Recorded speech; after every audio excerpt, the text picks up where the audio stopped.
Okay,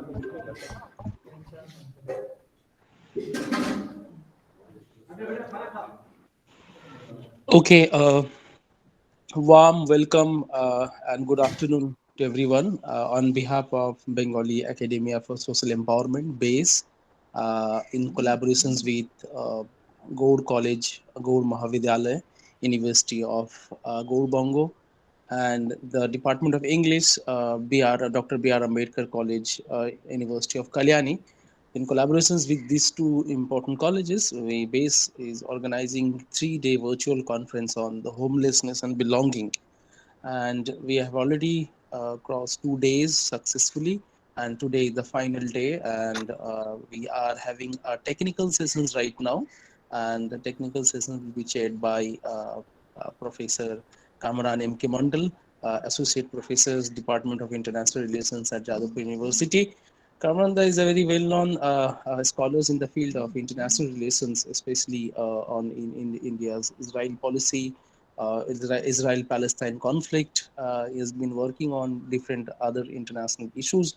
Recently, he's also started working on European Union, the European politics, and also recently edited books on research methodology and contributed different articles in different journals in different parts of country. He has completed his Ph.D. from School of International Studies at Jawaharlal University under the supervisions of Professor Abdul Nafe, renowned professors of IR, and his master's is from Aligarh Muslim University.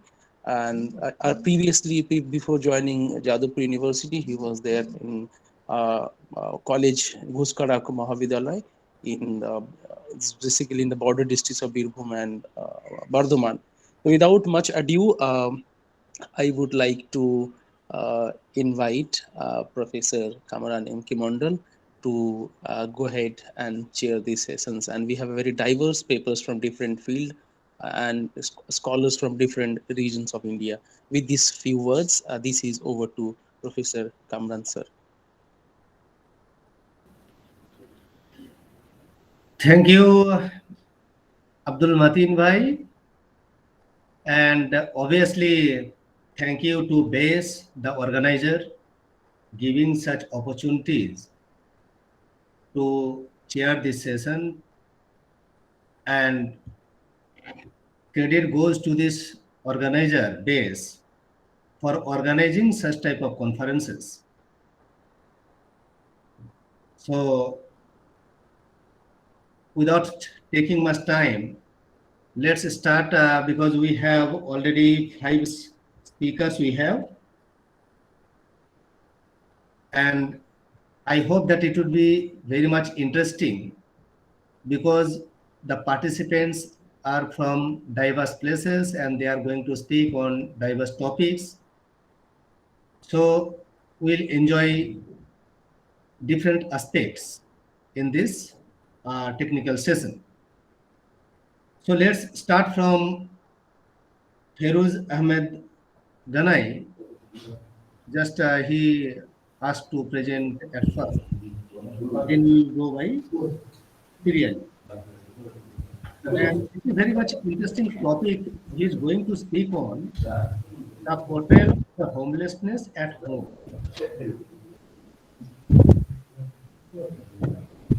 So I would call Farooz Ahmad Ganai to speak on his topic, and I think it will be better. Our timing is till 3:30, so it would be better if we become strict in our time limitations, 10 to 12 minutes.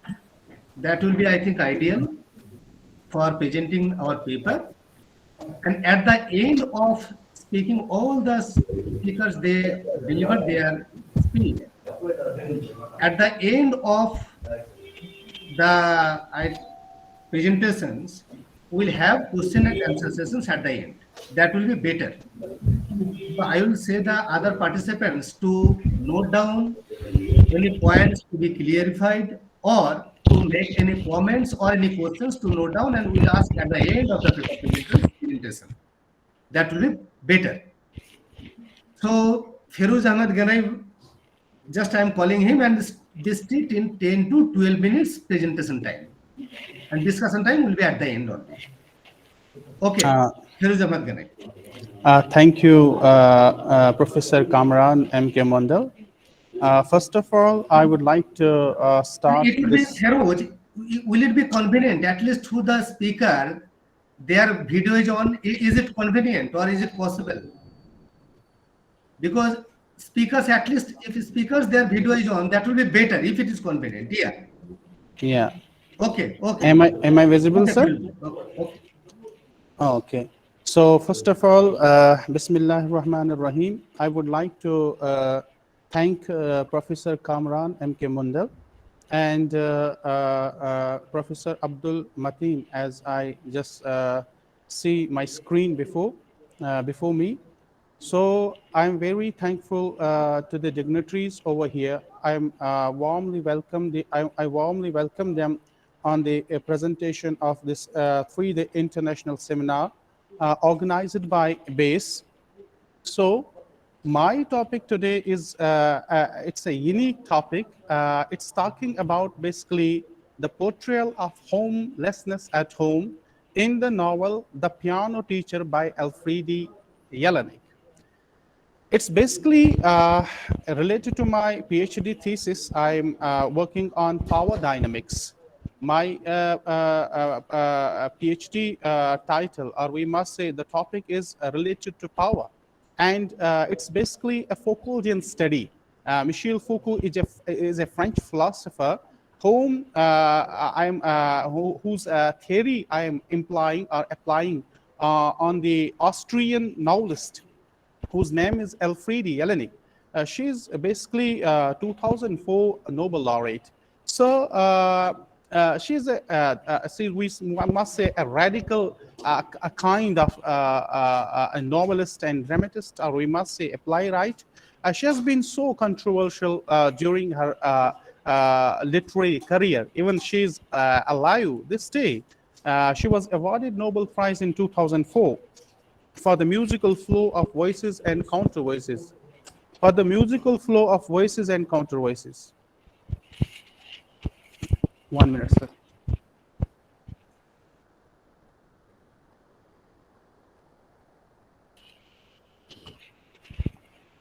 So basically, I would like to talk about the home and homelessness, right? So Alfredi Jelinek has talked about. Alfredi Jelinek is talking about different aspects. She has highlighted different aspects in her novels. First of all, she is talking about a homelessness. Besides being at home, one person, how he or she thinks alienated at her own house, besides having a family, having relationships, having friends. This became the dominant theme of the modern fiction. As we have seen, people just living in the present era, in the modern context, we must see that people living in their homes, having the relationships, having children, having family, having friends, but still they feel fragmented there. They seem alienated there. They seem that there is not any belongingness to the house, or we must say home. It's not actually the home. It has become a house. So Alfredi Jelinek, who is the Nobel laureate, Austrian Nobel laureate, has firmly dealt with the theme of belongingness and homelessness in her major novels. Her protagonists are seen continuously resisting the power structure and fighting for honor and dignity. So what is basically she trying to tell us, or we must say decipher through her novels, is basically she is fighting the power structure. There are some power structures like responsibilities are there, vicious circles of powers in the form of family and friends. She is continuously seeing her protagonists talking about, resisting about the structures. Why? Because they don't feel at home. Similarly, in this novel, we have we have a character whose name is Erika Hoot, who is the protagonist of the novel Piano Teacher. She has never been feeling herself we must say, intimated, or we must say associated with her mother's her house. She is captivated by a family relationship with her Harridan mother, where she is subjugating, she is continuously resisting, or we must say she is continuously subjugated, and she is simultaneously resisting this power structure. Actually, her mother never lets her to live the life of freedom, per se, we must say. And it is basically Edmund Fuller, whom I want to quote over here. uh, Man suffers not only from war, persecution, famine, and ruin, but from inner problems, a conviction of isolation, randomness, and meaningless in his way of existence. So this is basically the issue of existence. How how people feel their existence in the society, in the social structures. So.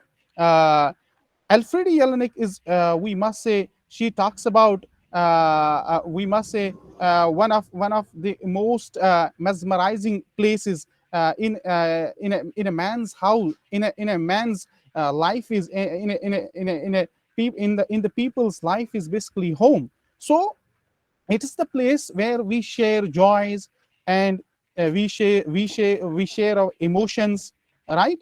So we just, it's not only a geographical, we must say, representation, it's not, but it also symbolizes certain social cultural constructions. So it's basically the daughter of this Olgan Ilona, that is Jelinik's mother.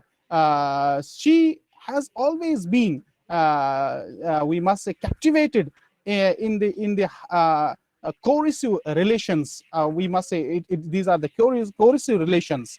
So she got married. We must say, Elfriede Jelinek has portrayed her protagonist, that is Erika Huth, who is an adorable piano teacher as well. She teaches in the conservatory, where she has no father at all. Her mother is just taking care of, looking care about his growth, and we must say, development. So she has been, it seems that Elfriede Jelinek is showing that biopower is present there, no, in the form of mother. Actually, this is basically the portrayal of biopower, where we see that she lives in a brutal relationship with a domineering mother. We see that she's having an inner turmoil over there. Why? Because she has been cruelly dealt by her mother. Erika wants to live her own life. She wants to pursue her own dreams. She wants to have friends. She wants to have family. But mother, as I quote from the novel, mother wants to utilize the child's life herself. So it means that she wants to utilize. She thinks that this is her own personal property. But that's not actually in the modern context. We must adhere to this thing, that your children are not your private property, as Elfriede Jelinek's mother thought that she is her own private property. Living in the shabby apartment with her harridan mother is like living in the prison, and Erika wants to escape her mother's house. No doubt she wriggles under the thumb of her mother, and we must say, she is kept dominated, just like in the carceral archipelago society. So Erika wants to just have her own world of opportunities. She wants to explore the own world of opportunities, and she wants to get out of the vicious circle of power relationships with her mother. This is not like that mother who is much caring and thinking about what her this daughter Erika wants. What are her sentiments? What are her emotions? This is not taken into consideration by her mother. So that is why she is always seen resisting. So this is a brilliant but a bitter piece of art by Elfriede Jelinek. So she has been as I quote from Erica, this novel Piano Teacher. Tonight, when they are watching TV, she will give Erica the silent treatment. And if mother does break the silence, she will tell Erica that everything mother does is motivated by love. Mother will declare her love for Erica, which should excuse any possible mistake that mother might make. So, Piano Teacher is basically the narrative of aftermath reflections of World War II that shows the continued struggling of Austria's annexation by the Nazi Germany fascist ideology. So it's talking about it's basically the fascist ideology that we have adopted at our homes, at our social relationships. So Home by Alfred Jelinek is the microcosm of Jelinek's apprehension of Austria's vulnerability toward the new emerging trends of modern fascism and racism. So it's basically the social fascism and social racism in the relationships that is deciphered by Alfred Jelinek. Moreover, Erika's maltreatment by her mother in this way keeps the wheels of power, cultural fortification, and empired family constructions spinning and constantly thriving. Jelinek portrays clearly that mother exploits the beauty and innocence of the social structures like family while saying she, Erika's mother, puts Erika against the wall under interrogation, inquisitor, and executioner in one unanimously recognized as mother by the state and the family she investigates. So, what does it mean? Erika knows that power of mother-daughter relations keeps her always on toes and vigilant. She can't escape her mother's her house. Her here it's the she has been like the bunch of scattered flowers. Erika lives like a bunch of scattered flowers. I quote: "These flowers have never breathed fresh air, nor have they ever experienced water." So what does it mean? She has never been asked what are your emotions, what do you want. She never lets her to get married, because if we see Erika has reached at the age of 38, she is never allowed by her mother that she should have friends, she should get married, she should have her own apartment or her own house. That she never likes. She thinks it's her public, or she thinks it is her private this property, and I have invested in it, and it should be utilized by me, not by any other. So with this I think I would conclude my presentation over there, as home basically is we must say a heaven of your emotions, where you can just share your emotions, not only pans, but it's home where you share your jubilations, mesmerizing moments as well. And Erika is one protagonist who is resisting there, who is seen resisting because she is never treated. She's always maltreated by her mother. She is never allowed to go for the shopping, have the bridal dresses for herself. She is never ever let to dream as being a cute flower. She is never allowed to explore her own opportunities and go for marriage, have been loved or love anybody or have any children as well. So Erika has been always dominated by the power structure. She has been kept under the thumb by her own mother. No doubt there is no any state power reflected in the novel, but in the form of mother, there is the biopower that is present. It's seen that it's basically Michel Foucault who is talking about power is everywhere. In every relationship, there is power. So the longing of being and desire to dress up like the bride, to be loud and liked, keeps her to remain awake at night. She can't sleep at night since being chained in the blood relation. Her mother, as I quote, keeps like a baby, dreaming up new methods of torture. Sometimes very seldom, Erika gets up, opens the closet door, and curses the witness to her secret desires. So she always goes to the she in the nightmare. She wakes up and goes to the closet and opens the door of the wardrobe and just keeps the fingers rolling on the dresses, the gown dresses she has bought. No doubt her mother never lets her to buy, but sometimes she goes and buys. This is the kind of resistance that has been portrayed over here. And whenever she comes to home, she just dreams of the days the brides do have after while getting married. She is not allowed to marry. She is not allowed to meet anybody outside the station. She is being called up every time at the conservatory. Has she reached? Has she left? She is being surveilled over there. That is called a kind of panopticism over there. It's kind of surveillance over there. She has been continuously watched by her mother. That ruins the career of the we must say a fabulous, or we must say a great piano teacher. So I conclude this is basically the mysterious miseries of social cliches of Austrian society. Generally believes that familial catastrophes and trauma prove to be the motor and catalyst for her creative writings. Even it's a chilling and truthful vision of woman's precarious position in a society that shows that female misogyny in the modern world while entering into the social relations. Thank you. Thank you for giving me the chance. Yeah, thank you very much, Feroz Ahmed Ganai. This is very much interesting topic, very much interesting.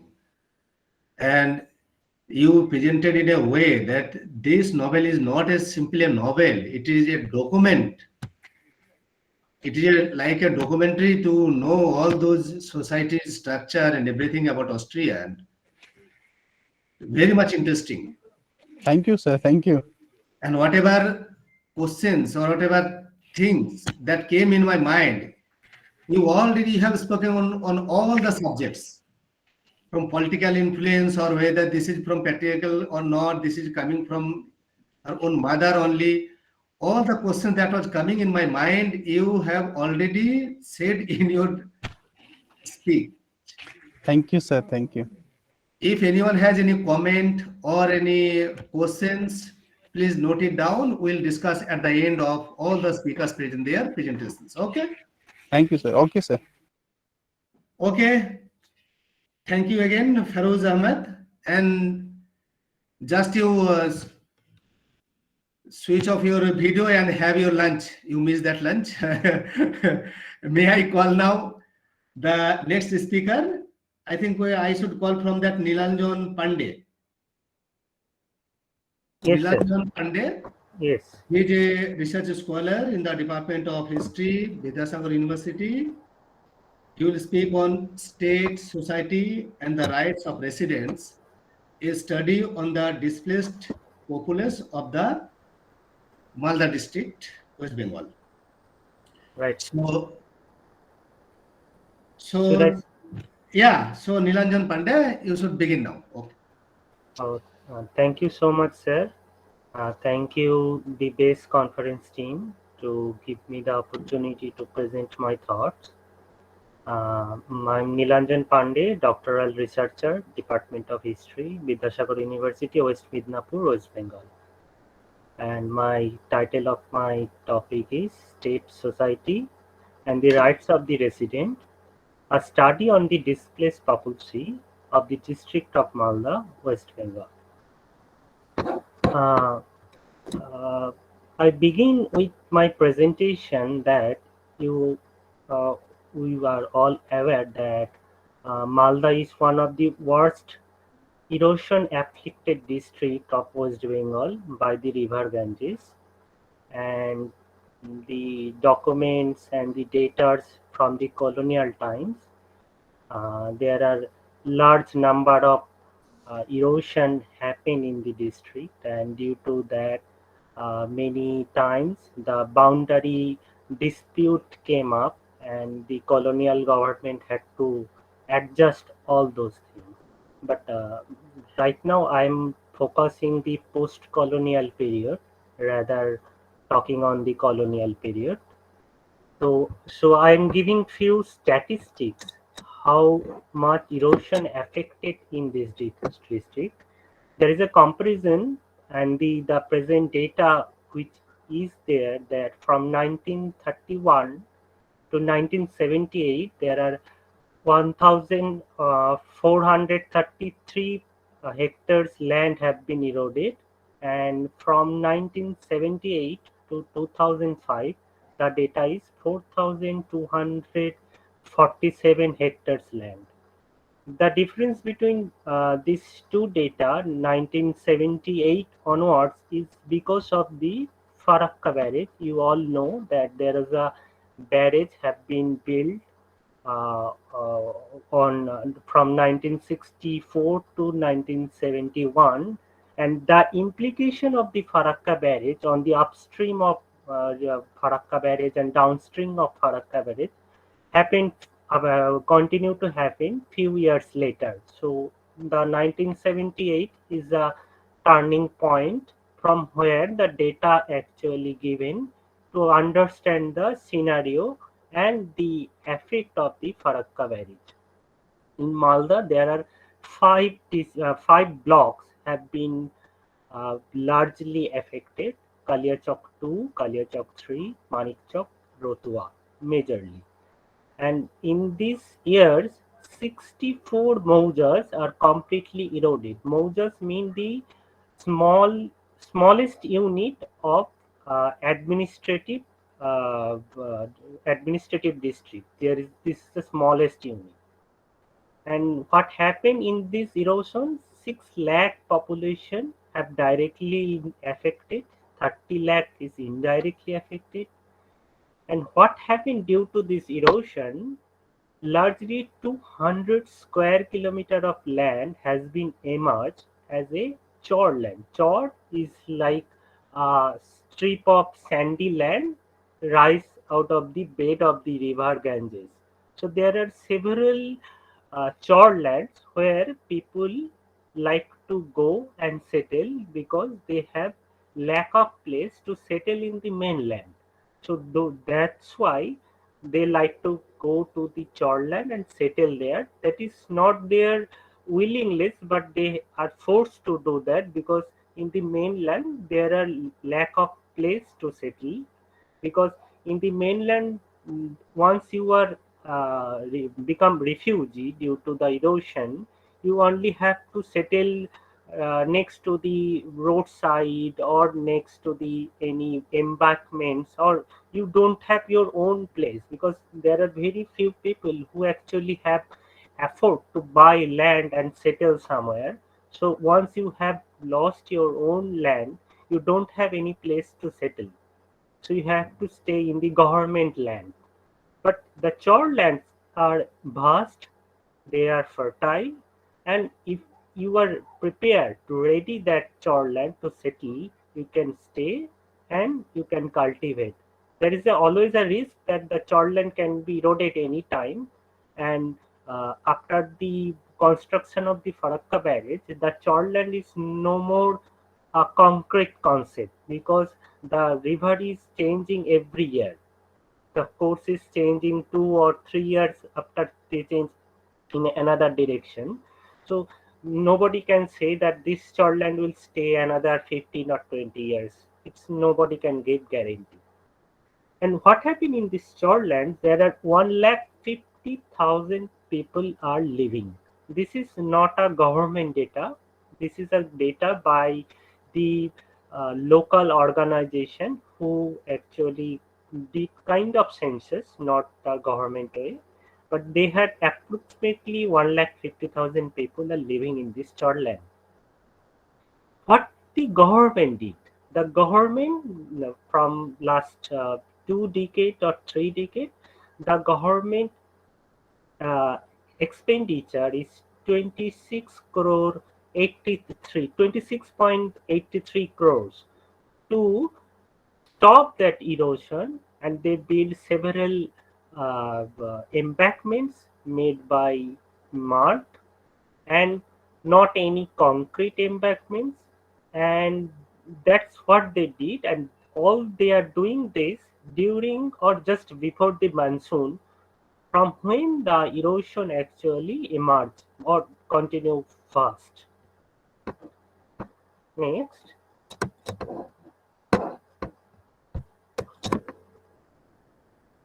the how the government treat with these people, what their idea about these people. In popular terms, if you see any newspaper or the government official, if you speak, they always treat as a flood affected, not as a erosion affected. But we need to understand that the flood is a temporary effect and erosion is a permanent effect. Once your land is gone, it's gone for all forever. After the construction of Farakka barrage, which I think is a developmentalist project, causes this displacement immensely, because due to the construction of the Farakka barrage, there are very little, the sand can go beyond the Farakka barrage, so the depth of the river Ganges is going down, and it actually affects on the left bank of the Ganges, because the right bank, which is Rajmahal Hills, is a basalt rock, so it cannot be removed or it cannot be eroded. So all the pressure is going to the left bank of the river Ganges, and that left bank affected the Malda site, Malda district, and that's why the huge number of displacement taking place. Third, a very interesting finding from my research, that Farakka is a barrage, not a dam. And Farakka was built many years ago in 1960s, 1970s, and the issue of dam and related rehabilitation all came up much later from 1990s. So if in legally people cannot claim to cite that Farakka, due to Farakka, they can claim the rehabilitation, because it's a barrage, not a dam. There are two committees have been set up previously. In 1980s, there is a committee set up. It's called Pritam Singh Committee, which estimated a cost of around 2.69 billion rupees to stop the erosion, because it's a long history of this erosion. Later on, in 1996, there is another committee, G. Keskar Committee. It's under the Planning Commission of India. They also estimated a 9.27 billion rupees, and all this committee, these two committees, actually not talk about a single word about the rehabilitation of the affected people. They're already talking about how to stop this erosion, and how to make and where to make any embankment, and how to stop this erosion furthermore. But they have no any kind of recommendation which will talk about the people who have been affected from so many years. So the question is, what happened? There is a major conjecture all this topic, that since 2000 there is a difference. Before 2000, people living in this area can go to this shoreland and settle and claim their land. But from 2000, it has been also changed. I quote, if any land is eroded and emerge on the opposite bank within 20 years, the right of the owner shall remain intact. So it is a colonial law, and it it suggests that if a land eroded and it emerged within 20 years, you can go and claim your land. But in 2000, in the year 2000, in the government state assembly, this law have been changed, and the 11(2) of the West Bengal Land Reform Act become void, and the new section have been used, that is section 12 of West Bengal Land Reform Act, and it suggests, I quote, in any land gained by gradual accession to a plot of land within from the recess of a river or the sea shall vest in the state government, and the right who owns the plot of land shall not entitled to retain such land as an assertion thereto. It means now on, if a land going down and eroded and came out later on, 1 year or 2 year or 5 years later, the right cannot claim it anymore and it become a wasteland. I don't know why the government have been had changed this law in the year 2000, because the proceedings of the assembly yet to publish, so we only can speculate. And I have some another information that government have a plan to give this chore land to patta or the land deeds to the people who don't have land. It's not taking place all over West Bengal. There is only one example, as far my knowledge, is Godai Chor in Malda, which is a place, which is a village, which is between border of West Bengal, Jharkhand, and Bihar. The government of West Bengal, through the Manik Chowk video, in the year 2005, they given little bit of land to the some villagers, not everybody, and that is the only one incident. Nilanjan, Yes, I'm yes, sir. asking you, you have done field studies in this area? Have Yes, you yes, done some field yes, yes, studies? sir. Yes, sir. Very much interesting this field area. Just can you summarize your topics now in few minutes? Yes, Just yes, summarize, yes, please. yes, Okay. sir. Yes, sir. Okay, I'll skipping little bit. Okay, Just so main findings, main points. Just summarize it. yeah, yeah. The problem is what happen if people living in the Chorland.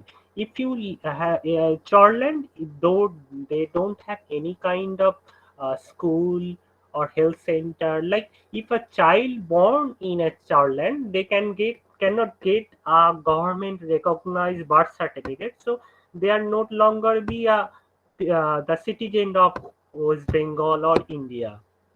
So in return, what happened? How the people of Chorland think themselves. They think they are the erosion victims in two ways, because the nature is not kind and the government is not responsible to them. They also think they are the erosion victim and they have their own demand, as because that is because of their emotional ground, and they think they are not being given the justice. And thirdly, they think that they are Bengalis, because in order to assert this, they repeatedly speak about their ancestral house, their mother tongue, their land papers, various other things which they are still preoccupied. All of these things, they think they are actually Bengali identity. And another striking feature is that even their original village no longer exists, its name does exist. Victims move from place to place 8 to 10 times or even more, along with their co-villagers. Every time they move, stay in new place, they begin to call new place after their washed away village name. And in the new place, the moral remains the same person.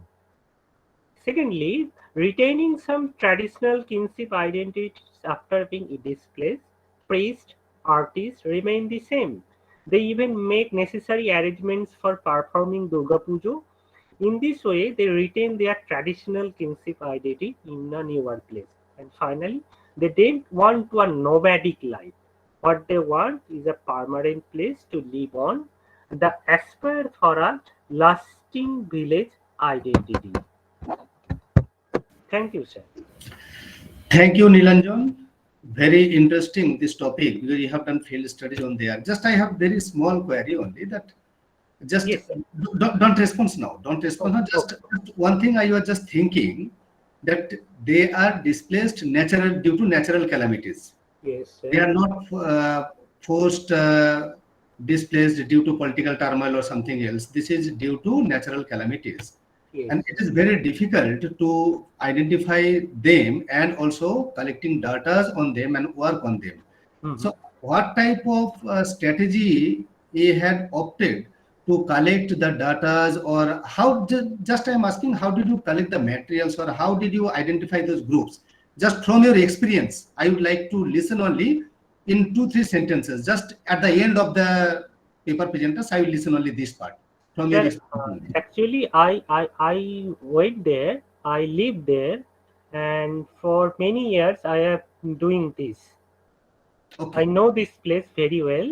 I okay, have been this several churches, and I have stayed in this church many times, and okay, I have spoken personally each try as much as possible, and recorded their data.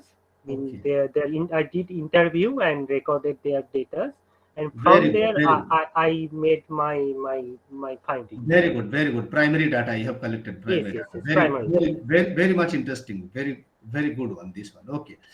So anyone, if anyone has any comments or any questions, just please note it down, and we'll have discussion at the end of the all the paper presenters they present it. Okay. Sure. So thank you, Nilanjan, again. So next, uh, let me call Sheikh Abid Hasan. Are you here?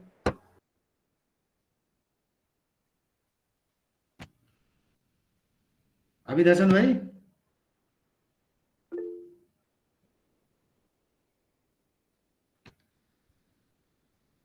Hmm. So, Abid Hasan bhai, let's start from your topic.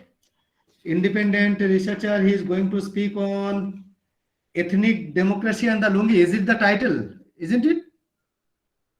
Yes, ethnic Invisibilization, democracy. invisibilization of the Bengali democratic class in South Asia. Yeah. First and foremost, Hmm. warm welcome to everyone who is part of this session, technical session, and thank you, Base, for giving me this opportunity to present this paper, and thank you to Kamaran sir also for chairing this session. So my paper basically attempts to delve into the psychological usage of the other as a sociological tool to sustain ethnofascism in India. The many layers of graded inequality which sustain Brahmanical violence, at times subtle, against the Bengali Muslims and the Dalits. Uh, I have tried to use a category called Bengali Democratic Class, which was coined by astrophysicist Meghnad Shah to classify Bengalis from disadvantaged caste background as well as religion. At the same time, I have tried to give a historical analysis of the social suffering that this particular community has faced in South Asia uh, from the advent of 1947, specifically detailing what kind of mass killings, genocides, and other events have happened in East Pakistan, West Bengal, Assam, as well as post Babri Masjid demolition scenarios in Maharashtra, Mumbai, and later on in Assam and new country called Bangladesh. So my paper has been divided into uh, five categories. Since there is paucity of time, I'm not going to go into detail. Uh, so, like the first categorization that I have done, the chapter is ethnic democracy or ethnofascism. I am quoting Punit Singh Amba, who wrote a book called New Perspective on the Sikh Studies. I am quoting him. Against this dominant view of the nature of the Indian state, Singh argues that India should be seen as an ethnic democracy in which Hinduism works as a meta-ethnicity and in which hegemonic control is exercised over the minorities, particularly those living in the peripheral regions or over other religions within the polity, such as Islam. This can be constructed in another way to represent Indian polity as a meta-ethnic Hindutva democracy, where only majority religion where not only majority religion but also language plays an important role in propagating various layers of Hindutva. Uh, my paper here tries to explore the most marginalized among the already created category of the other. The problem of Indian communalism, within brackets politicized religious conflict as well as racial and caste conflict, has resulted in enormous piles of literature. But most studies by academicians deal with the role played by the religious factors in its origin. Others may focus on the cultural factors, but none focus on the racial and the cultural nature and the caste nature of the various kinds of nationalism or sub-nationalism that exist in India. Uh, Muslims and sector have been relegated to the margins. The Indian polity at a national level as well as regional level has created uh, a new other. It has manufactured foreigners to justify uh, the kind of nationalism in order to, quote unquote, uh, what do you say, present as some sort of secular trade, uh, to unite at the same time divide. For example, if you look at identity uh, in Assam, there's a clear distinction between the Islam of a Bengali and the Islam of an Assamese. The Assamese cultural extremists, they always try to assert that we are not Islamophobic. We like the Islam that was propagated by Azan Fakir. But at the same time, if you look at the policies of the Assam government, especially in the recent case of Moinul Haq being executed by the state, we see the Assam government targeting uh, the land of the Bengali Muslims, the institutions of the Bengali Muslims. The madrasa was also broken down, and such hierarchical nature of fascism that has been existing in India for a long time needs a fresh set of lens. But the problem is that academicians, activists, as well as politicians, even though they may come from the community, they do not have that honesty to reflect the true sociological nature of the conflict. So I will quote another activists from Assam.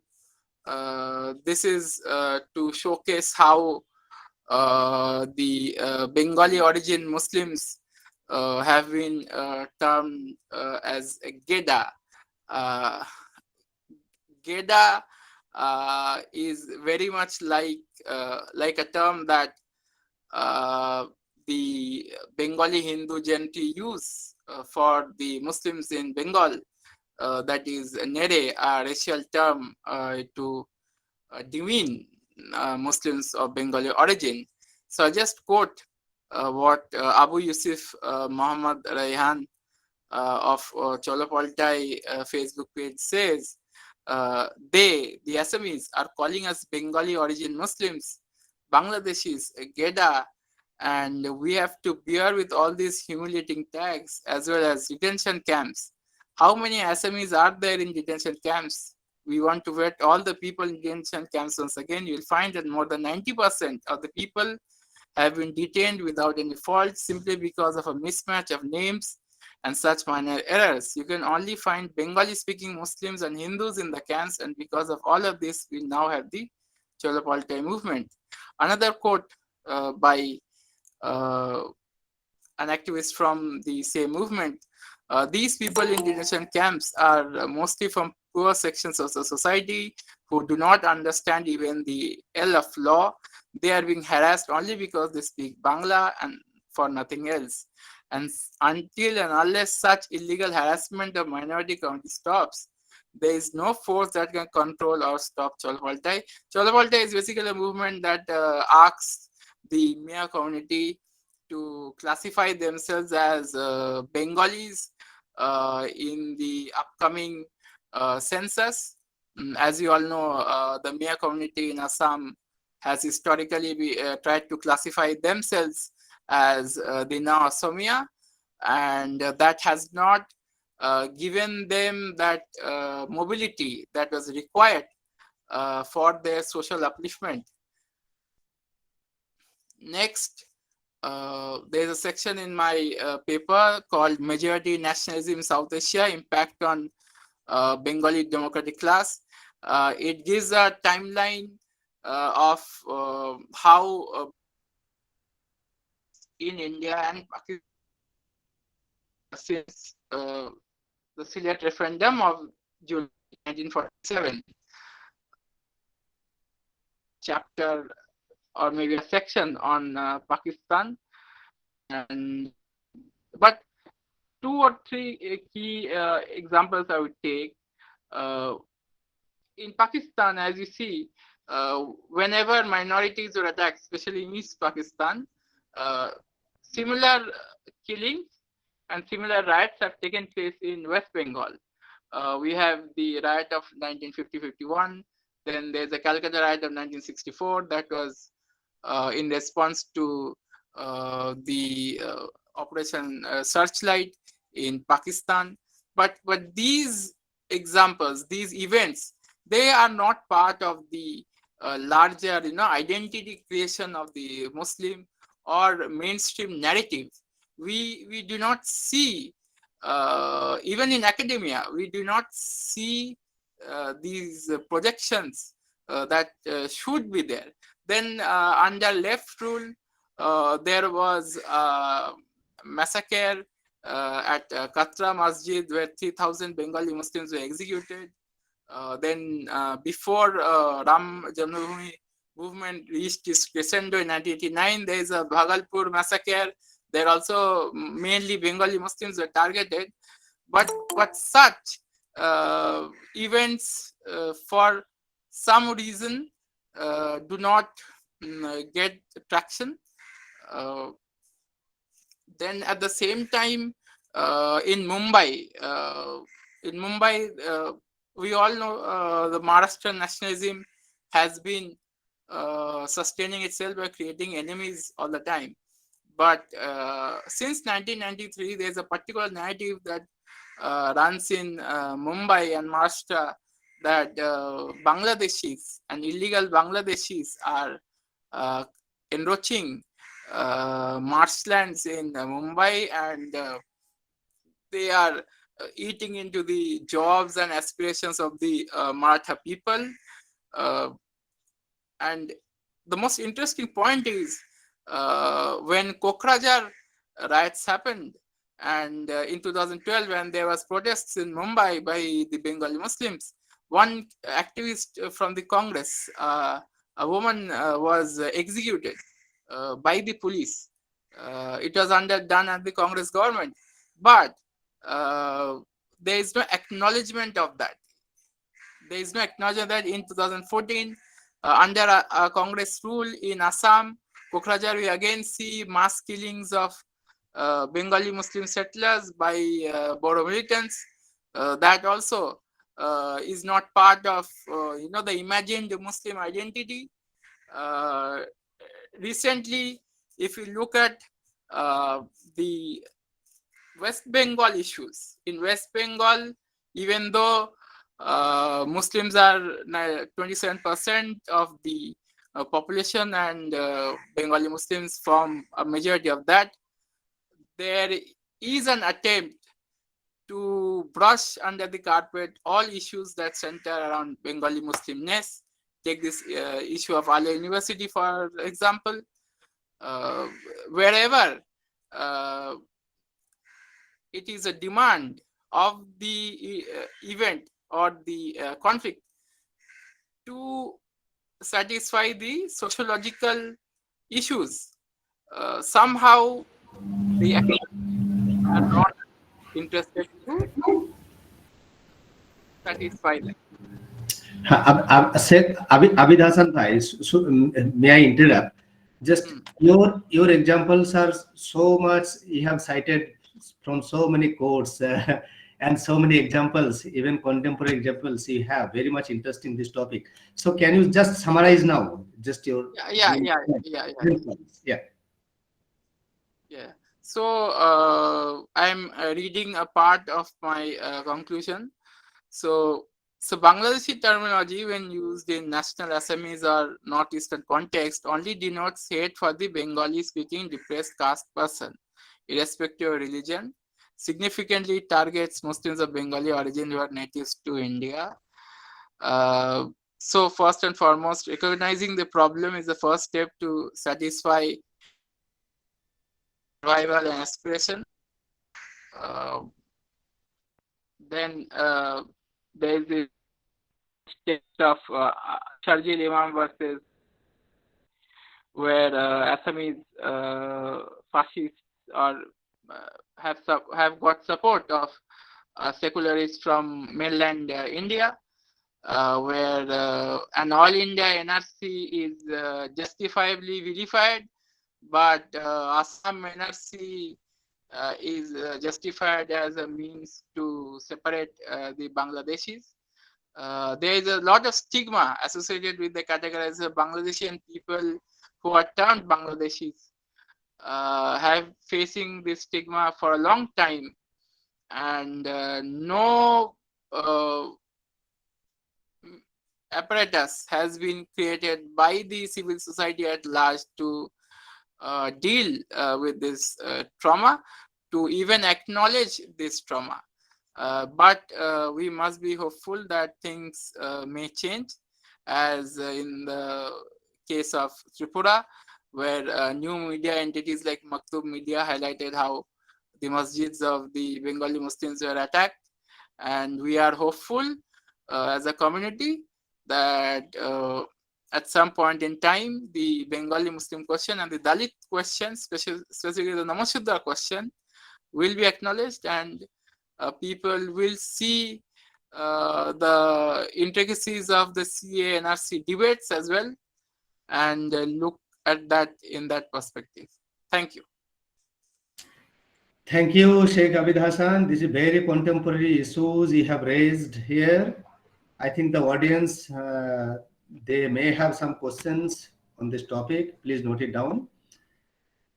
So, may I call the next speaker, Unais Pijam Kalathil? Are you here? Yes, yes. How do you pronounce your name? Unais? It's Unais. It's Unais, sir. Unais. Okay. Yeah. Unais Pijam. Okay. Okay. So you are going to speak on the question of identity, belongingness, and moral panic. Yeah, yeah. The case study of the Anglo-Indian from the perspective of Anglo-Indian perspectives. Yes, yes, yes, sir. Okay. So Okay. try to just, we are getting little bit late. Try to just focus on your main points in 10 to 12 minutes. Okay, nice? Okay, okay, thank you. Okay, okay. Well done. Please begin. Yeah. Okay, so welcome everybody to the session, and first of all, thank you, Mr. Dr. Kamaran and Abdul Mateen sir, and all the dignitaries and the here and all the audience. Some problems in your background. Some problems are there. Okay, am I audible now, sir? Yeah, audible now. Yeah. Okay, okay, fine. So, yeah, so my topic today is the question of identity, belongingness, and moral panic, the critical study of select post-colonial Anglo-Indian refugees. So, as we know, like the origin of Anglo-Indian fiction, or we can say like British India fiction, is a minor area, but also a significant branch of British literature. But we can say the novel Descendros Nabo, which was published in 1785, was considered to be the first Anglo-Indian or like British India fiction. And I'm taking the comment of I.H. Sheehan here. Like he says, Anglo-Indian fiction is need to be understood in its old sense, which means like the British expatriates in India, they are the Anglo-Indian writers. So in that sense, I'm taking the term Anglo-Indian. So when we take a look on the Anglo-Indian literature, we can say, like according to the words of Alan J. Greenberger, he describes that there are three major periods of English writing about India. The first one is era of confidence, which was from 1880 to 1910. And the second one was the era of doubt, which was from 1910 to 1935. And the third one is era of melancholy, which was from 1935 to 1960s. Okay, so in the first part, like in the era of confidence, writers like the works like Rudyard Kipling's Kim, which was published in 1901, and in the second place we can see like the writers like E.M. Forster, his very famous work A Passage to India, which was published in 1924, and we can say like in the third part, a prominent writer is Paul Scott. His Raj Quoted is very important work, which is a collection of four works, and which was published from 1966 to 1975. So all these works, these can like identified as different phases of three different generations of British writing about India. So like taking these works to examination, we can see the language which used in these works, which was yeah, we can see like these are like these language was a tool for a necessary imperial administration or like a gross cultural misinterpretation was were there, and also some judgmental themes also included in these works, like the colonial identities in the day in the final days of Raj. And another many works are there, like in this category, in the post-colonial category, we can say like Jared Kipling, John Masters, and Philip Mason is there, Paul Scott is there, M.M. Kay is there, and Rumer Gordon, Ruth Farrar, Jabalwala, many writers are there. So I'm taking only some examples right here. I'm taking Paul Scott and Heat and Dust of Ruth Farrar, Jabalwala, and M.M. Kay is The Far Pavilion. So in many works we can say just before the independence, who wrote in the Anglo-Indian period just before independence, they had in the sorry in the early 20th century, like the Anglo-Indian writers, they enjoyed the narrative growth of imperial nation, like they had the world wars and eventually the decline of British Empire. So they wrote on that ground. But later, after the independence, also like the writers who wrote after the independence, they also continued this type of misconception about India, or like some type of identity in their characters. You can see then forming their characters. You can see like that crisis of identity they're feeling, and lack of confidence. Like many characters, they faced lack of confidence, and even the judgmental figures were there. And another important thing is like the belongingness. This is also another issue. Like many characters were feeling like where to belong to the Indian identity, or like to belong to British culture. Like it was a time the Raj just ended. The British Empire just declined. The Raj just ended. India got independence. So many British expatriates are here. So like to belong to Indian culture, that's completely different from theirs. And even many Indians, they migrated, they went to Britain, they went to London, they studied there, and even they were well expert in English and other languages, and they came back to India. So like there are another crises, like where is their identity? They belong to India or they belong to the British culture, which are like most common towards them. Like we can see many examples for this crisis of belongingness and identity. So like there was a question of acceptance in society, like will they will be accepted to the Indian society, or the Indians who migrated there, will they accepted in the British society?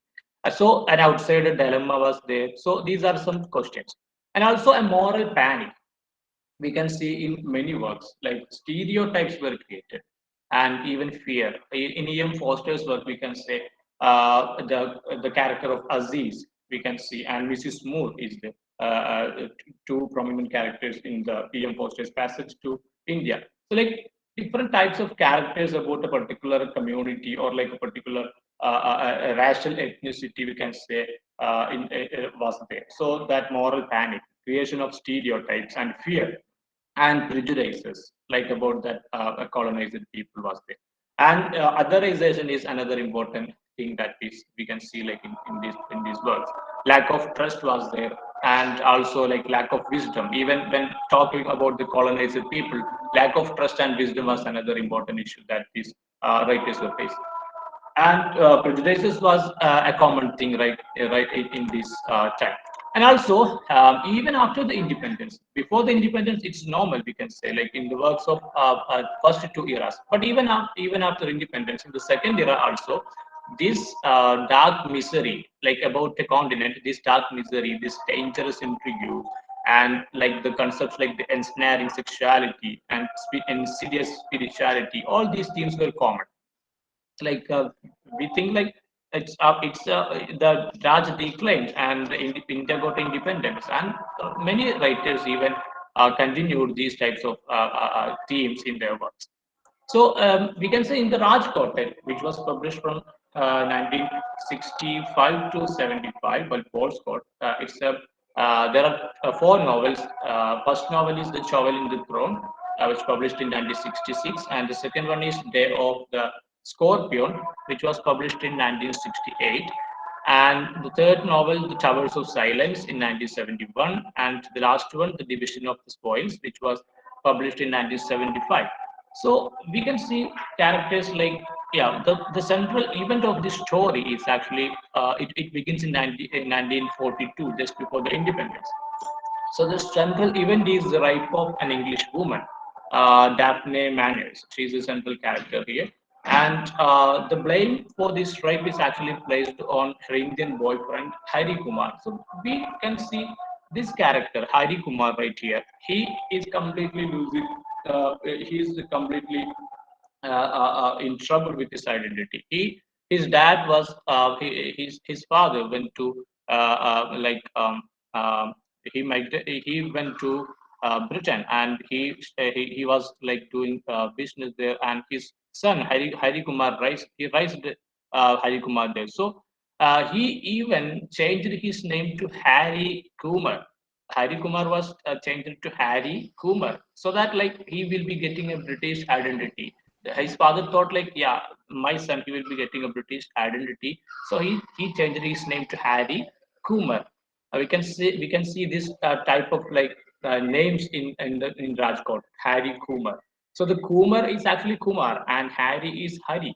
So Hari Kumar turned to be Harry Kumar. So even when his father died, he is coming back to India, and he is in completely purpose situation. So where he belonged to his British identity. He learned, he studied, he has his whole study in Britain. He's well versed in English, and he's like completely a gentleman, good looking. So he is a British personality, his identity, his origin is Indian. His father was Indian. So is he a Harry Kumar, or he is simply a Harry Kumar? And even in the novel, we can see that in Daphne Manor's rape case, he was arrested, and the police officers like Ronald Merrick, he is a British police officer, and he even like take Hari Kumar, he even treat him very bad. So this was actually, and the character of Ronald Merrick also, we can see he is a British personality, but even he is not that educated as Hari Kumar was educated in Britain, and he is also facing some identical crisis. Even he is a British person. So we can see in Paul Scott's work very similar aspects to that of E.M. Forster.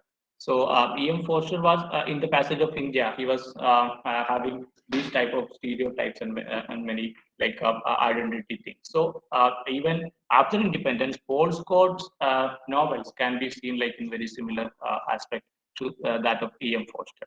That's one point. And we have many other characters like British brigadier, a character of Raid is there. So this is almost the same characterization of the Dare. We all know General Dare. He was the mastermind of Amritsar massacre. So Dyer is like D-Y-E-R. The spelling is D-Y-E-R. So Paul Scott has a character like a Ride. It is spelled like R-E-I-D. So it's almost the inversion of Dyer, who was the mastermind of Punjab, like Amritsar massacre. So these type of characters, which was portrayed by Paul Scott in his novel. So we can see like a problem right there. And even right, we can say he is saying like, yeah, he was curious about India, and he was saying like, yeah, it needing to be controlled. Like he was curious and it's beautiful and it's needing to be controlled. So like these type of words which comes from the a character like right, which can be seen like a problem here. So many misconceptions and about the land was there. So another important works I will take like Heat and Dust is another important work which was published in 1975. It's a novel. Unai, Okay, just summarize the things, okay? okay, okay. Focus on Thank the you. main points. Yeah. Okay, thank you. So a few more works I'm going to take here is Heat and Dust. It's published by Rus Pravas Jabawala in 1975. So we have characters like Olivia and Douglas there. I'm not going to into details. And The Far Pavilion is another work. Far Pavilions in 1978 work, which was published by M.M. Kai. The characters like Ashton Pelham Martin is there, and he was brought up as a Hindu and later came to be fall in love with Dangerous Love with Julie, an Indian princess. And Bhavani Junction is there in 1952 work, which was published by John Masters, like characters like Victoria and Patrick Taylor is there, and many other works. So I think like yeah, we don't have much time. So this language, a critical review about the language that these people, these writers brought to their works, and the questions of the identity crisis and where these characters belong and the moral panic about the pre-colonized people. This is a major topic to be well studied and very critically viewed. Okay, that's I'm concluding right here. Thank you, sir, for the time. Thank you, Unes. This is very much interesting topic. You have worked a lot on this topic. There is also provision in our parliament for that Anglo-Indian representatives in our parliamentary system. So, Thank you, sir. what are the size of the population and why they are concentrated? Do you have any data on that? In about Anglo Indians. Yes, yes, Anglo-Indians. I think like I didn't that much studied about their like Okay. populations. I just only focused about the literature. Okay, okay, okay, okay. Okay, thank you, Unesh. Okay. So Thank just you. we are we have the next speaker, the last speaker, Mahamadul Hasan Dhabak. You are the last one. Sometimes the last one gets the opportunities, or sometimes they get also advantage, and they have also some disadvantage also. Yes. As we are running little late, so this is the disadvantage for you. We will get little bit less time, although we have started little late. So Okay, okay. Mahmudul Hasan Dhabak, he is a research scholar in the Department of English, Kulani University. He is going to speak on the tracing the conversion strategies in Dalit lives. So he is the last speaker. After that, we will have some discussion. Okay, so let's begin. Mahmudul Hasan So Dhabak. am I audible? Am I audible? Please confirm. Yeah. You are audible. Yeah. Okay, okay. So thank you very much, Professor Kamran M.K. Mondal. So yes, without wasting any time. So the topic of my presentation is in search of belonging and self-respect, tracing the conversion strategy in Dalit lives. Now presentation will be from theoretical perspective and literature perspective. I'm a scholar of literature. So what are you going to present here? That how the conversion helps Dalit people to gain the dignity, self-respect, social and cultural position. Furthermore, it investigates how the conversions generate a new form of Dalit manhood in larger cultural spectrums. At the first glance, in most common uses, the term Dalit conversions refers to a widespread conversion to Dalits to Buddhism in 1956 and thereafter, as well as to Islam, Christianity, and other religions at various times before and after 1956. The religious conversion is a powerful weapon that a large number of Dalits have adopted to reclaim the dignity of a respected life, achieve equality, and reclaim their freedom from the centuries old caste hierarchy. Conversion to Christianity, Islam, and Buddhism provides a manhood to a section of Dalits by transforming them into respectable men. The Ambedkar is the first Dalit leader to take the initiative in a large-scale conversion project, which is used as instrument of empowerment of Dalit in social, culture, and political level. The earliest mention of the conversion to another religion by Ambedkar was in 1927, and he said during the conference, I quote, "We want equal rights in society. We will achieve them as far as possible while remaining within the Hindu fold, or if necessary, by kicking away this worthless Hindu identity. And and if it becomes necessary to give up Hinduism, it would no longer be necessary for us to bother about the temples." Unquote. As a strategy of escaping from the discriminatory caste system, conversion is an effective social emancipation method. Ambedkar's exasperation with the oppressive mentality of the upper caste has led him to ponder the prospect of untouchable abandoning Hinduism. The following the Mahad conference, Ambedkar presides over a meeting of the depressed class, who also known as Yola Conversion Conference, the held in Yola in Nasik district on 13 October 1935, during which he advises his potential supporter to abandon all allegation for temple entry. Instead, they should reject Hinduism entirely. He said, I quote, "The disability we have suffered,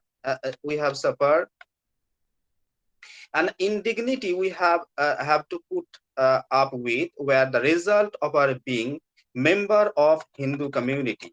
Will it not be better for us to live that at the fold and embrace a new faith that would give us equal status, a secure position, and rightful treatments? I advise you to serve your connection with Hinduism and embrace any other religion. But in doing so, be careful in choosing a new faith. See, the equality of treatment, status, and opportunity will be granted to you and unreservedly. Unfortunately for me, I was a born Hindu, untouchable. It was beyond my power to prevent that, and but I declared that it it is within my power to refuse to live under ignoble and humiliating condition. I solemnly assure you that I will not die as a Hindu." Now, unquote. Now, his advocacy of freedom, equality, and liberty is unwavering. At any cost, he tries to accomplish his mission. uh, 3 months later, the yellow conversion on May 31, 1936, Ambedkar addressed the Mumbai Mohar Society, which is limited to Mahar community. In that meeting, he also declared, and I quote, our aim is to gain freedom. We are not interested in anything else at that moment. We can gain freedom by conversion. Why should we shoulder the responsibility of reform Hindu religion? And why should we waste our energy, time, labor, and money on that? Let there be no misunderstanding that object of our struggle is our liberation from Hinduism, not reform of Hinduism. The aim of our movement is to achieve freedom, social, economic, and religious for untouchable. And so far as untouchable are concerned, this movement cannot be achieved except through conversions. Unquote. Ambedkar doesn't believe in social reformation regarding the caste order in Hinduism, because he recognizes that the Hindu cannot destroy their caste without destroying their religions. Now, Ambedkar has chosen Buddhism over Islam, Christianity, and Sikhism as a potential and as a political and strategic decision. On October 14, 1956, at Nagpur conversion occasion, Ambedkar, along with his second wife, as far as I remember, is the first converted to Buddhism, and his follower 3,65,000 follow his footsteps.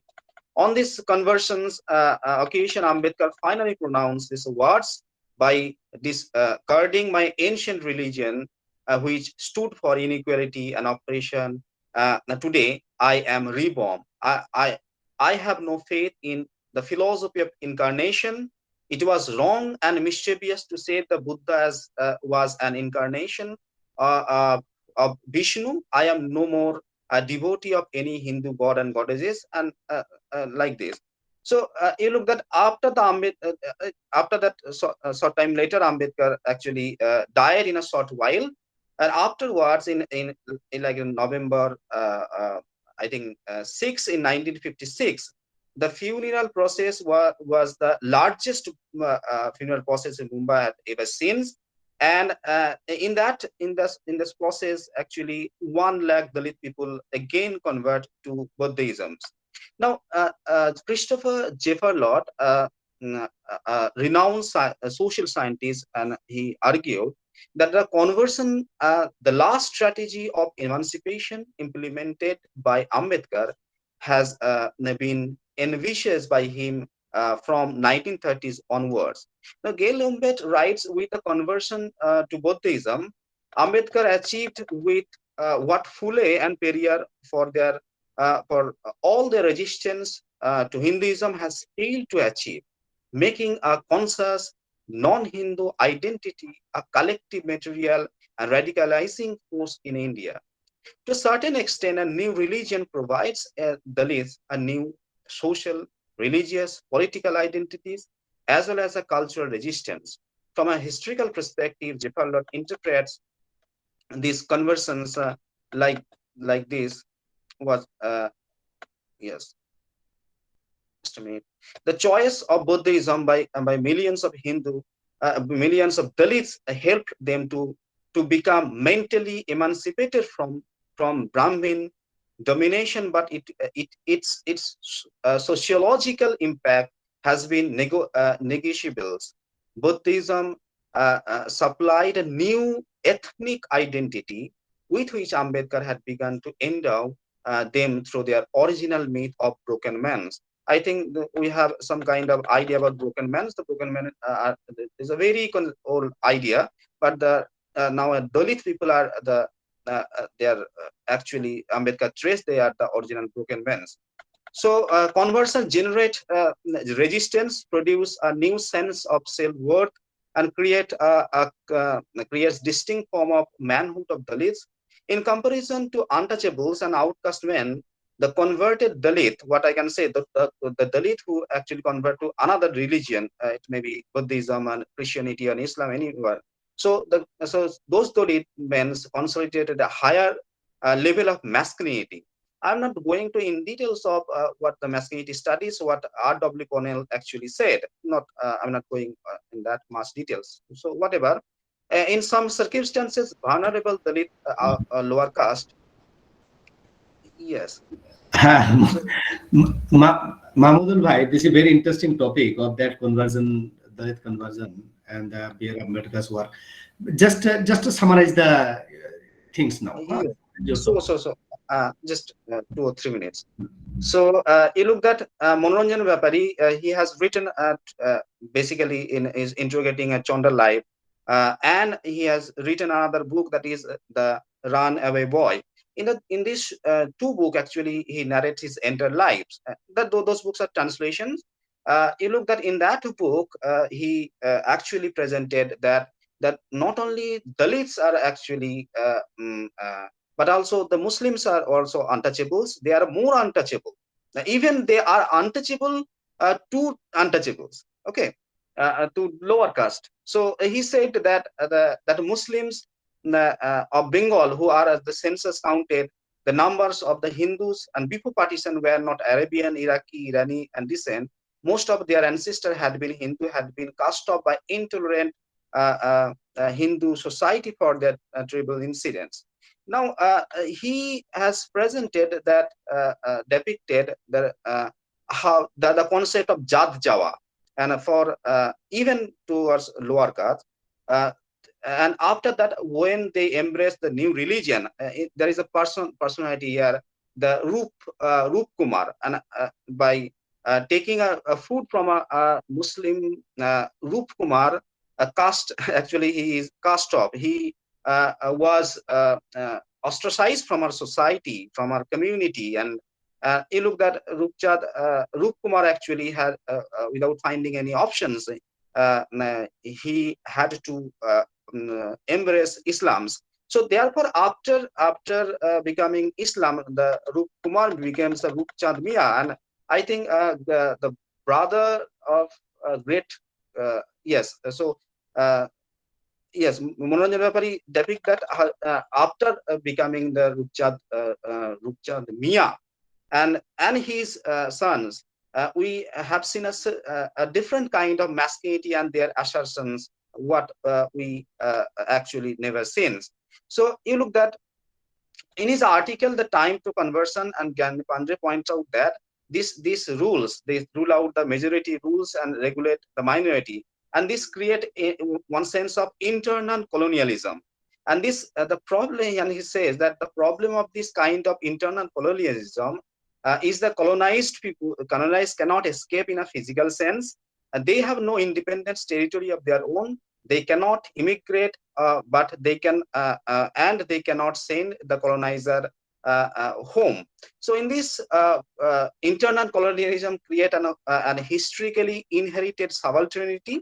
And you look that I have lots of to say, but uh, uh, we have no time. But I'm concluding it that saying that yes, this conversion is a self expression, a self realization. It is a birth of higher self and a transformation and process of change of act of life. It's also changes of behavior also. We can say that it is one type of transcendent towards progressive forms. So recently we have seen another personality, that is the very controversial personality, the Wasim Rizvi. He has changed his religion, and so yes, so this conversion, this whole process is not a single event. It actually evolves over time. We should not, I can say, and even we shouldn't say that all untouchable who change their religion get a better life because of their because you look, the caste reality is a basic foundation of our Indian society. So in a broader view, we can assume that in a maximum instances we have seen in literature that Dalit people who have changed their life, they get better life and dignity and respect, etc. There are some exceptions also. There, Bama in his Karuk, who see also depicted that the Dalit Christian also changed life, but there are some kind of exception also. So I'm stopping here. Over to you, sir. Thank you, Mahmoudul Hasan Davak. These are the topics so much interesting for discussion. So it will continue go, and I think we should stop somewhere so that we are strict in our programs. So this forum is open now for our comments, any observations, or any questions to the point. So we can have few minutes more for discussion. Anyone has particular question for any particular speaker? Yes, I have a question for Abid. Okay. Okay. Just So make to the point. The question should be yes, to the point. Yeah. okay. So Abid, you have sent your paper, and I have seen it. And you have also presented it. So my question is that, from historical perspective, and Muslims in an initial periods, Muslims are denied as, uh, as recognized as Bengali, and even they are separately identified as Muslim only, not Bengali. Even Bengali, in an initial phase, what can I say, decades ago, Muslims, they are more comfortable to call them as Muslim, not as Bengali. A later period, we have seen that that the things actually changed. Now you have uh, uh, you tell that that Bangladeshization of Bengali, Bengali Muslim, and this Bengali Muslim, the concept of Bengali Muslim over the time, and will you elaborate how it structure and Mahmoud, restructure and define, or more define? Mahmoud Uh, Al Hassan, should I interfere? In our yes, in our academia, this is also one important aspect. How yes. you put your question, this is very important in our academia. This So, how you so put your question in very short, gist, and to the point, focused. yes, If you that's elaborate, correct. that So, is okay. So so will you just what I'm commenting So on will you you. elaborate the historical, this journey of the definition of Bengali Muslims over the few decades, from you have written that the Bangladeshization of Bengali Muslims, and this concept from the political or social and cultural perspective. Yeah. Thank you, Hasan bhai, for this question.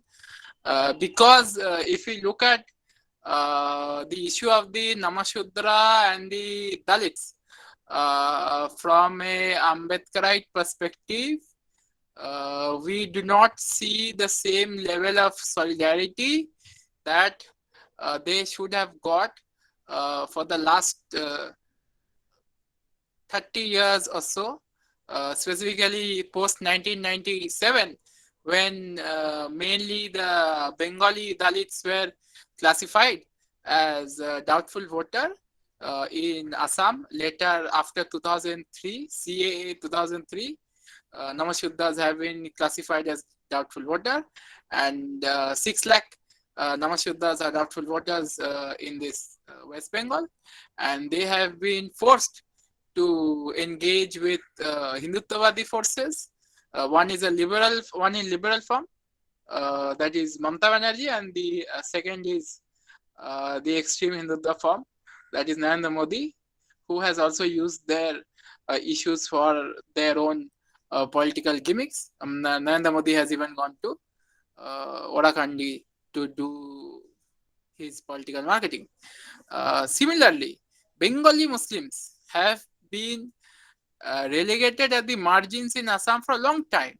Like specifically, if you look at 1983 Nelly Massacre, 1983 Nelly Massacre was done by the Lalwing tribe, and in academia, be it from left perspective, Ambedkarite perspective, or even from liberal perspective, we actually do not see any criticism of Assamese nationalism by the Assamese people themselves, as well as people who are in mainland and from outside.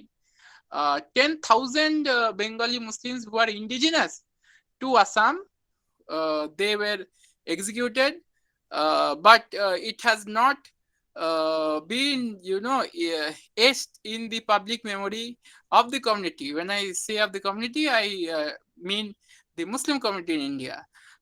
If we look at identity creation and the narrative, then it is very much a post-Babri centric narrative, where we talk about Gujarat, we talk about massacre in Mumbai post Babri, but whatever has happened before Babri, we do not acknowledge at all. 10,000 Bengali Muslims were executed in Delhi. Then there's Katra Masjid massacre, 3,000 Bengali Muslims were executed in Bhagalpur. See it from a timeline. Ram Janmabhoomi movement's precursor to whatever happens starts from Bhagalpur. There also there is massacre there, and people who were killed. The traces of mass graveyards were erased. They were converted into cauliflower fields. Like this is some even though this is an academic paper, I did not write, but currently if you look at the society from a digital point of view, if you do a digital ethnographic study of Hindutva content, then you will see a lot of memes on these cauliflower fields. They will they will spread violence all the time, but these are not reflected, and that is why I think the Bengali Muslim identity in India is seen as very stigmatized. Like, we are India, West Bengal and Assam, but there is no attempt by the people in Kolkata as well as people in Delhi and outside to acknowledge this identity and the issues that come with that. It basically tells us that being, supportive of our Bengali as well as Muslim identity immediately puts us at the back, and we are basically Bangladeshis. This is why I wanted to use that thing, that we will not talk about them, as you see in the CA-NRC protest, except Sharjil Imam. No one talked about the Bengali issues. Only he talked about Bengali Hindus as well as Bengali Muslims, and this discourse has not been taken forward by the mainstream activists as well as people in Bengal. So somewhere we need to ask us that why are we so scared of this Bengali classification of the Dalits and the Bengali Muslim classification of the Muslims in Eastern India. Okay, thank you, Abid. Okay, thank you. Any other question? Question, observation, or comments?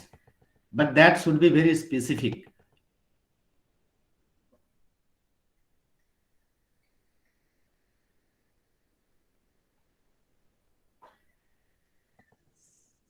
Yeah, if I add one line, just one line, sir. If you look at the Muslim Adar in Maharashtra as well as the Muslim Adar in South India right now, there's a particular narrative that is being given, that is illegal Bangladeshi immigrant, which exists in Assam and other areas of Northeast. So we need to classify issues from the perspective of the oppressor also. This is this has to be done, because we tend to concentrate too much on the body of the oppressed, not the messaging of the oppressor. Abid, with the permission of chair, I am asking again the same line, another question. Why you have in the title you have written that Lungi, the concept. So what that I was supposed to ask. That yes, how do you relate that to democracy? Will you elaborate it? How your Lungi, the concept of Lungi, is related to the democracy here?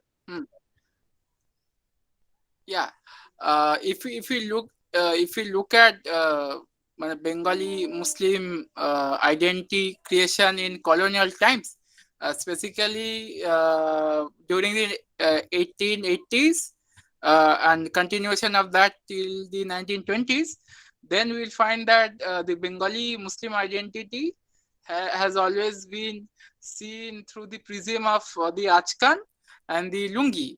I wanted to use the Lungi as a totem because even though colonial classification as well as post-colonial classification of Lungi is very much Muslim dress, it actually is not. And the Lungi has always been part of the subaltern Bengali identity, but somehow academicians have have rephrased the same Brahmanical narrative that the Bengali Bhadralok has been projecting for a long time. They have always been stigmatizing the Lungi and also representing the Bengali Muslims on screen, in media, in their writings through that prism. But this Lungi is worn by almost all sections of Bengalis. And it also recently in a South Calcutta mall, there was an issue when a Bengali peer wasn't given the opportunity to enter the premises because that person was wearing a lungi and achkan. But later, Bengalis from all sections protested. But somehow these things need to, there is a way to document these things, but we are like kind of concentrating too much on one form of Hindutva and not on other vernacular Hindutvas and other ethnocracies that exist in other.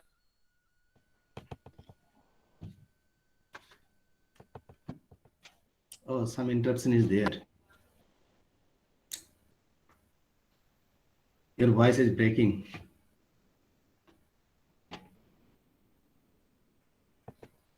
Some problem in his net connection, I think. I think some connection problem is there with Sheikh Abid. I Okay. have a question for Mamadul. Okay, anyone has any question? Any other question? Sir, I have a question for Mamadul. Oh, yeah. So this is okay. Okay, he has asked. Okay, you also asked. Okay, no issue. This is our open forum. Just Yeah. We are running already late, so just be very specific and be very specific answer. Just Very specific, very specific question. Yeah. Okay. In your paper, you have highlighted how conversion for the Bahujan serves as a tool of upward mobility and dignity. So, in currently, if we look at the usage of Buddhism and Sikhism by the RSS as a means to stop Islamization and Christianization of the Bahujans, how do you see that projection? Because both Buddhism and Sikhism also serve as anti-caste mechanisms.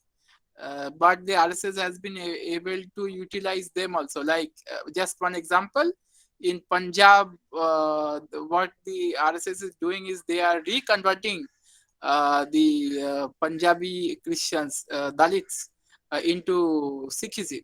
So how do you see that thing? Like in today's time and age? Very much specific, Mahmood Hasan bhai. Yes. To the point. I think yes. So, am I audible? Yeah.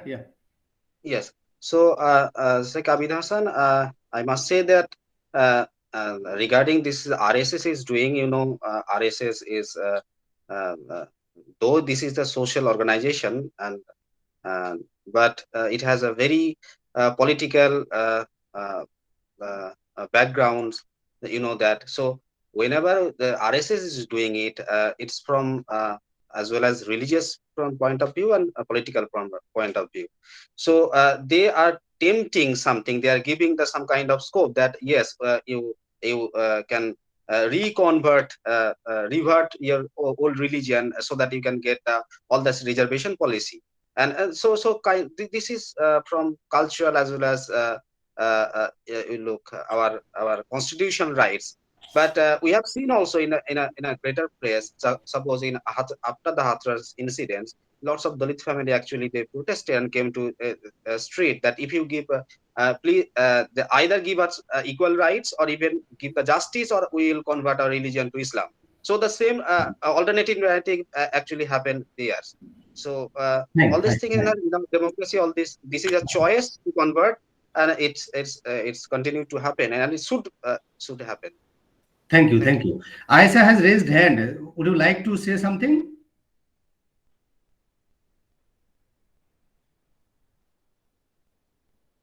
Yes, Aisha Ali.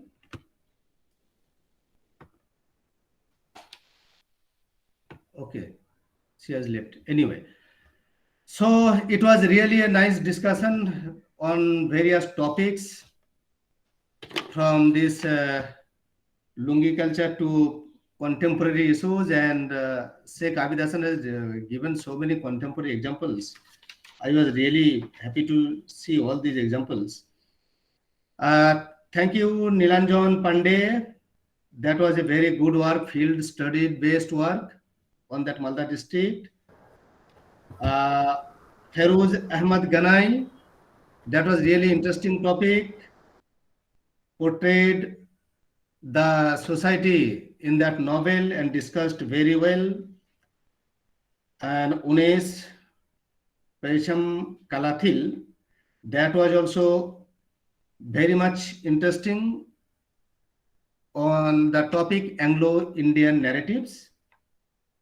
And Mahmudul Hasan Dabak, this is also interesting topic on convergence of the Dalits. So all these young research scholars and assistant professors, they have presented well, and they will do better in future as they are very much young scholars, and they have presented very well. This is very much appreciable. Yeah. So I thank you all the paper presenters as well as the audience, because it is very difficult for the audience to take part. The speakers, they will be the part of this discussion, but audience, this is very tough to listen all the lectures. I thank all the audience again, and over to our organizers. Yes. Again, I'm from the part of conferencing team. So I'm giving the formal vote of thanks. So it's my privilege to deliver the vote of thanks. So on behalf of BASE, Gaur Mahavidyalaya and Dr. B.R. Ambedkar College, my heartfelt thanks goes to Dr. Kamaran, Professor Kamaran sir. He actually did our chair today's session very well. So thank you so much, sir. And we have 6 presenter, including me actually. So they also presented very well. So thank you. Thanks goes to them also. And I would like to thank all the participant here, all audience here. And last but not the least, I would like to thank BASE, Dr. B.R. Ambedkar College and Gaur Mahavidyalaya for organizing such very relevant topic, relevant theme, and the conference also. Okay, thank you very much, sir. Okay, thank you. With these words, this is formally we are ending this session. Thank you. Thank you. Thank you, everyone.